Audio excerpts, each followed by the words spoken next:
Because I do a lot of different types of work, use a lot of tools, and it seems like lately I've been doing a lot of painting. So I figured I will start doing product reviews on my channel as well as showing my work. So today I'm going to show you the paintbrushes that I use. I typically use two sizes, 2-inch and a 1-inch. I keep a 3-inch just in case. These paintbrushes, I get them at the dollar store. Now when I first started doing this work a long time ago,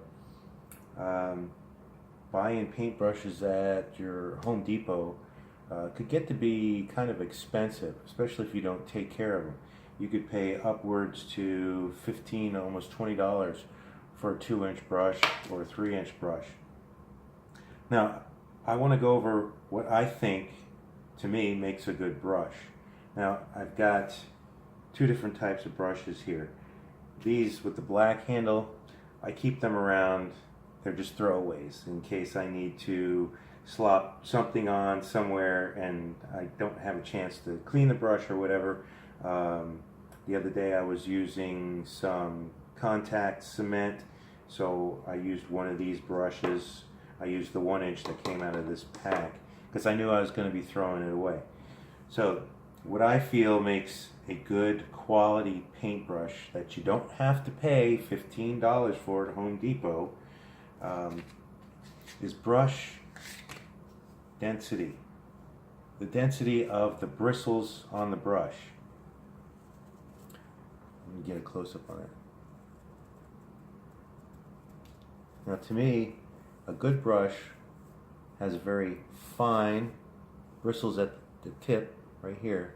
It's almost feather-like. And then heavier bristles, see the yellow ones in there? Those are the heavier bristles that make the brush stiff. This is a very stiff brush. Not a lot of flex in it. Compared to this one, I'll actually even pull out one of the new ones, the 2-inch.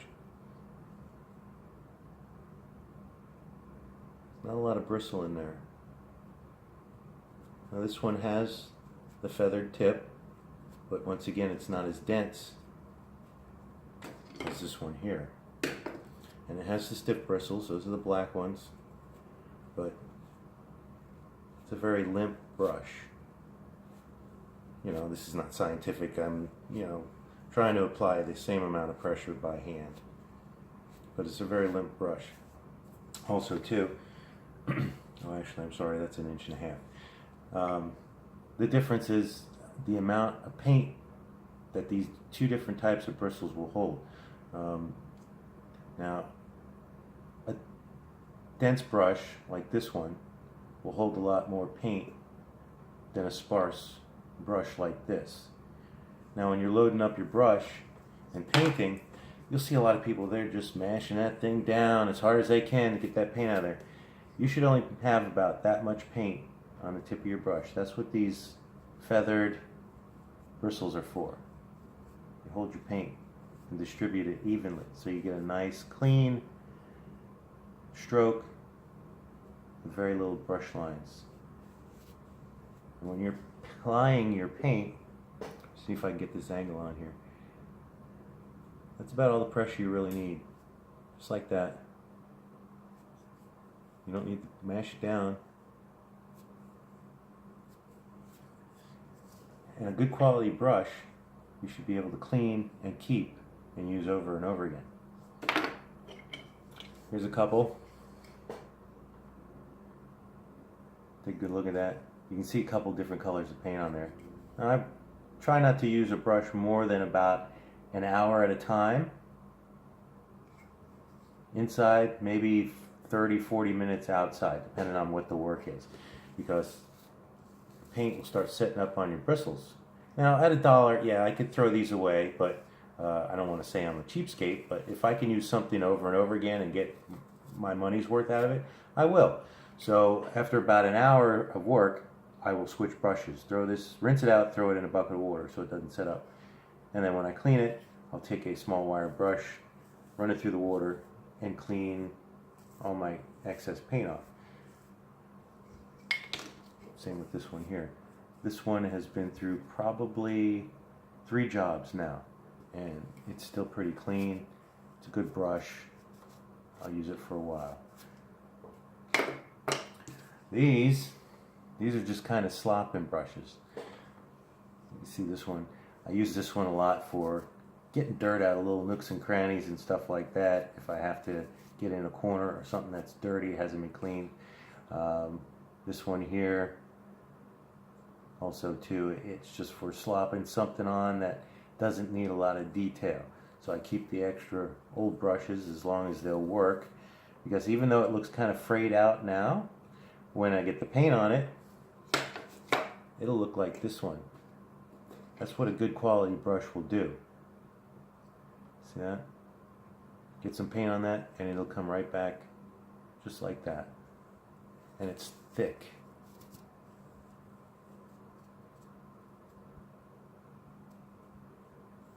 And eventually this one will look like that too, after I've used it so many times. So, I use the small ones. This is a 1-inch brush for baseboards, trim, getting into tight spaces. 2-inch brush as well. That's for baseboards, a little bit wider. Detailing work, you know, getting into, say for instance, door jambs around hinges, areas like that. Because, like I said, when you get paint on the tip of that and press down on it, it'll flatten out nice, just like that. And you can almost draw a pencil edge with that brush. Dip your paint, press down and drag it like that, and you'll get a perfect line. There's no reason to buy specialty brushes or anything like that. If you take your time with a paintbrush and have a good brush, which, like I said, I pay $1 for these at the dollar store, you should be able to do a fine job painting. So, that's why I use these brushes. I don't know what else I can tell you about them, except, you know, when you're done with it, clean it, and you can reuse it over and over again.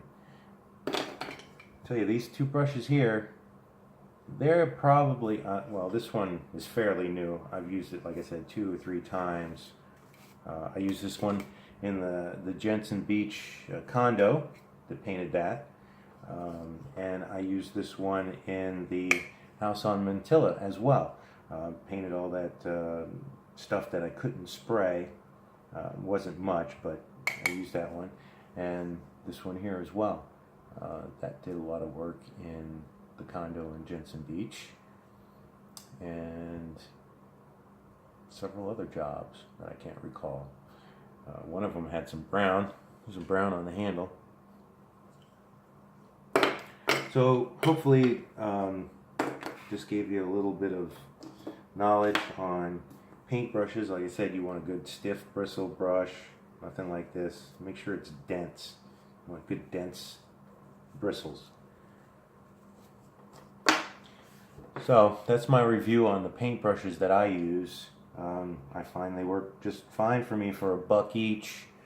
I am going to be posting more reviews on equipment that I use, and when I say equipment that I use, I mean equipment that I use on almost a daily basis, and I use the shit out of these tools. I put them to the test every single day. So if I say it's a decent tool, it's going to be a decent tool. If I say it's a piece of crap, it's going to be a piece of crap, because I've gone through too many manufacturers and items to know who's building good stuff and who isn't. And just because it's $1 doesn't mean it's not going to be good. Paying more for it doesn't mean you're getting a better tool. But good tools make a good job.